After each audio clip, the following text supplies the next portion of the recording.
This is W.T.F. Bach.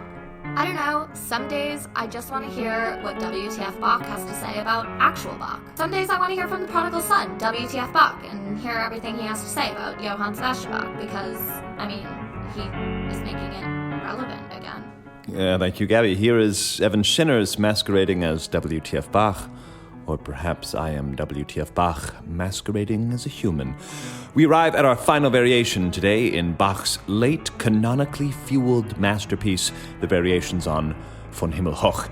If this is the first episode of the podcast you're listening to, welcome. You should probably listen to this mini-series from the start to get a broader glimpse of what's going on, but I will do my best to summarize in as little time as possible.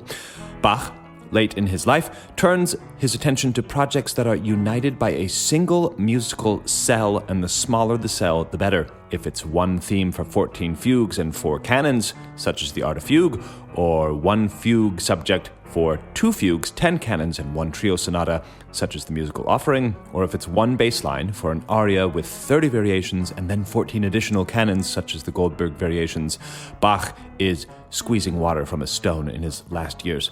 Now, there is a fancy society in Leipzig for musical sciences. It's like the NASA of Germany, and they're recruiting rocket scientists for fugal exploration, so naturally Bach is recruited. And as this is Bach's mature mania, he joins by submitting this work, which is one Christmas tune generating 5 different types of canons. The Christmas tune itself was written in the 1530s, so it's over 200 years old when Bach uses it as the scaffolding for his strikingly modern construction. As I say, there are 5 variations, and we've looked at 4. The thing that the 4 we have explored all have in common is that the Christmas tune, the melody that is 2 centuries old, has not been part of the canon. Now, I get lots of emails from my listeners, which really make my day. Thank you very much. Some of you say, I'm listening with glee, but I'm not sure I get everything. But my purpose, I'm sure of it, is to show you, in fact, you can really understand all of this, no matter how intellectual the subject matter. That's my job. Let me really try and break down what's going on, while using as few fancy words as possible. So let's get basic. We have a tune. We call it Happy Birthday. And we're writing canons on Happy Birthday in just the way that Bach has done it on this old Christmas melody. So Bach starts writing a canon. Let's say it's Frère Jacques, right? Or I don't know why we say Frère Jacques. I guess that's because how you sing it, but Frère Jacques, Brother Jack. We have a canon on Brother Jack, and while that is playing, while 2 people are singing Frère Jacques, another person is cleverly folding in Happy Birthday. And then in the next variation, 2 people are singing a different canon. Let's say it's Row, Row, Row Your Boat, while again a third person folds in Happy Birthday. So that has happened 4 times. But finally, at long last, in this variation, Bach is going to use Happy Birthday itself as the canon. So forgive that oversimplified explanation, but that is actually what Bach is doing in these 5 variations, obviously on a more advanced level, but that is exactly the principle. 2 canonic lines and then a melody. And now finally in this variation, Bach will use the melody itself as the 2 canonic lines. If I need to show you what that sounds like instead of tell you what it sounds like, essentially our variations started like this, with this line. And the piano tuners in the audience now rejoice that my piano is finally tuned.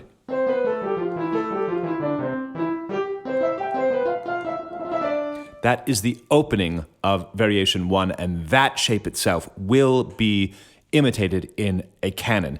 And this line, even though it starts out sort of similar to our Christmas melody, it is not the Christmas melody. It is a shape inspired by the Christmas melody. The Christmas melody itself is much slower as our cantus firmus.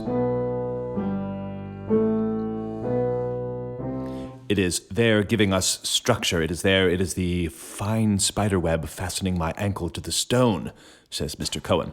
Anyhow, in our augmentation canon, the previous episode, the same idea is true. 2 lines of newly composed shapes are in canon with one another, while the old church melody is keeping things together. But here, finally, at long last, we are going to see this melody itself. Von Himmel hoch, da komm ich her. We're going to see that shape in canon. And what a canon this is. In fact, it's such a canon, completely unique in the Bach repertoire, so far as I know. And it's such a big and complicated canon, we're going to need more than one episode to take this condensed piece of music in. So let's dig in and see what Bach is up to here. What the fugue? Do you know where to go when it comes to learning about Bach? Where else could you find a tour guide Like WTF. Excuse me? Like, you thought you didn't need Bach? Everyone needs Bach.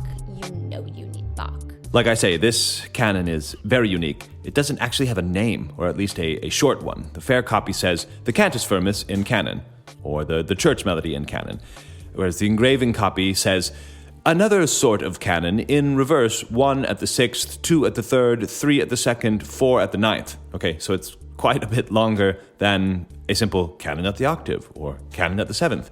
The engraving copy has the title in Italian, L'altra sorte del canone al rovescio. Now, I understand this to mean the other sort of canon, the other type of canon, the inverted canon, l'altra sorte. But sorte, at least in a few dictionaries I checked, also can mean fate or destiny, probably in modern Italian, maybe not 17th century Italian or 18th century Italian, but I'm quite sure this is not what Bach meant, but I still think it's great. So we arrive at this canon, and there is the title, The New Destiny of the Canon. Because Bach has done so much with the previous models of the canon, he has to create an entire new fate to befall the genre. What is happening here is that Bach is going to play the church melody 4 times, and each time the follower is going to answer at a different distance from the leader. All right, let's wrap our noggins around that. The church melody 4 times, and each time the person who takes up the canon from the leader is going to answer at a different interval. Let's go back to our simple example of Happy Birthday. Happy Birthday answered at the 6th. So 1, 2, 3, 4, 5, 6. That would sound something like this. Right, that would be the 6th. It will also be answered at the 3rd. 1, 2, 3. So that could sound something like this. Right? It's also going to be answered at the 2nd and the 9th. So 1, 2. How about, let's try.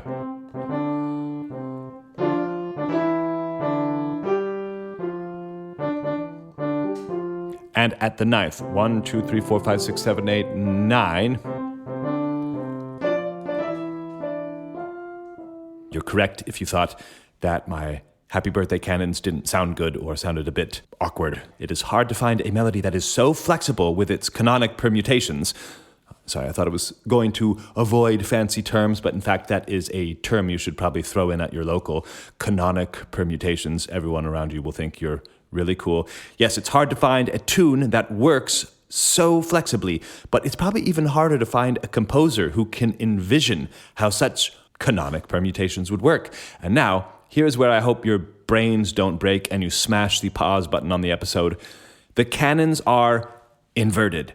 They're coming upside down. They are inverted canons at 4 different intervals. So instead of going this direction, they're going to have to go this direction. No amount of talking about it that can help you understand this. We just have to go for it. So let's dig straight in. We are sticking in this episode with only the canonic lines. There are other lines naturally flowing independently of it, but let's just begin with the 2 lines for the moment. Now, what I love about this is that Bach obviously knew that the Christmas melody could be used itself as a canon, because we saw how this melody very much resembles the Goldberg bass line and the 14 canons that Bach exhaustively used. All of this shapes potential. Now he turns that potential into the melody by Martin Luther. And he makes us wait for it, because we've got these 4 variations that come before this. At least in the engraving copy, this variation we're speaking of today is the final variation. So he makes us wait for the melody itself to be used as part of the canon. So on with it. Firstly, at the 6th, the melody begins like this. And if we're to play it a 6th apart, 1, 2, 3, 4, 5, 6, the melody would sound like this. Except it goes upside down. So not this, but this. Can we hear that? That this, inverted at the 6th, turns into this. I think we can actually hear that. Upside down. Now here is the entire Christmas tune with its inversion at the sixth in two different speakers.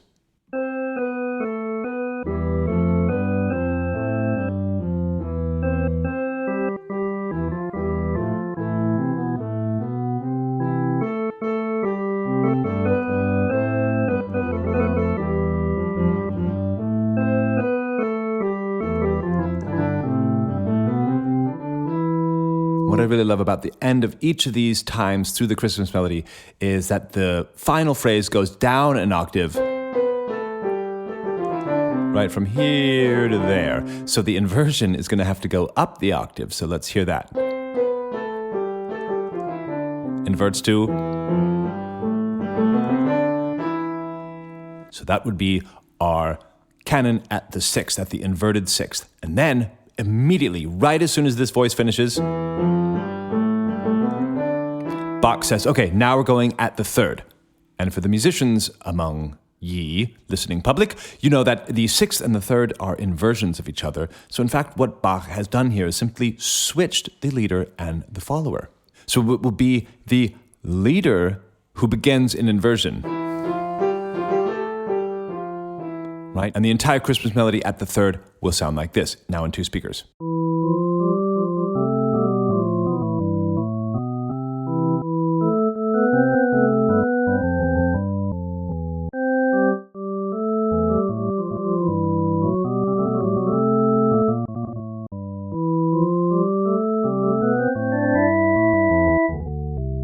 Okay, and then at that moment, Bach switches the interval to the second. And we will see how the inversion sounds. Will be, since we're starting on C, we have to begin the inversion just a second away. So in this case, on B, inverse 2. And the second utterance is, right, and the third. Now with some more rhythmic variants. And the last, with that quick 16th note, turns into this. And then at that point, that is the third time through the Christmas melody, Bach chooses yet another interval, the ninth, and the imitation now is between the outer voices, the pedal and the top voice of the right hand. And as I said, again, in another episode, we will fill in the missing voices. But the canon sounds like this, now in two speakers.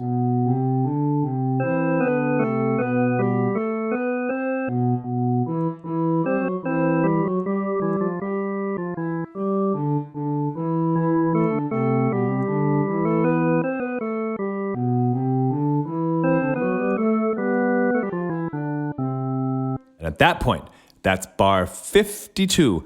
Bach has 5 bars that I will need to devote an entire episode to because it is sort of like the Mandelbrot set. It's like a fractal where no matter how far you zoom in, there's another one, and there's another one, and there's another one. Bach actually has the chorale melody coming in very quick diminution, and all 4 phrases, 1, 2, 3, 4.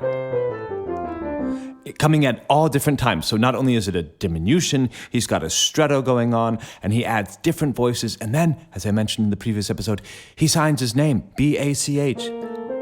And what is that all about? I mean, this is just incredible. So the episodes to come are very exciting, but just for time's sake right now, I'm going to play through the canonic voices only and sort of narrate what's going on. And hopefully this will set the scene for filling out the rest of the variation in the very next episode. Thanks for listening. Thanks for listening to the W.T.F. Bach podcast. We couldn't make this podcast without the support of listeners like you.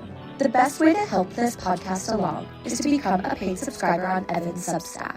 You can also make a one-time donation on Venmo, Cash App, or PayPal.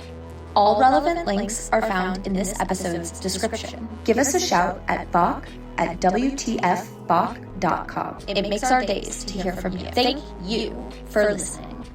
I'm just punching in some of the bass line to give you an idea of the finished canon. Here's the leader. There's the follower. Here's the leader again, and the follower in inversion.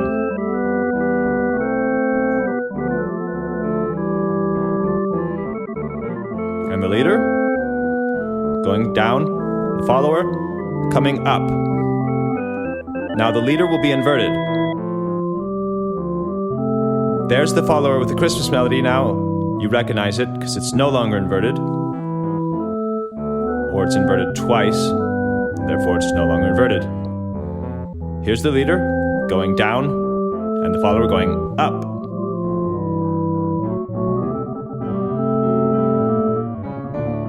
The leader going up and the follower going down. And now switch the scale. Switch the interval. This is the second.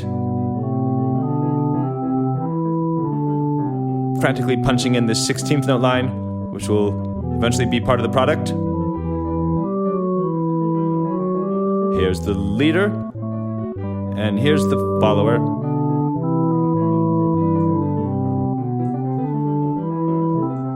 And there's the scale going down, and the follower scale going up.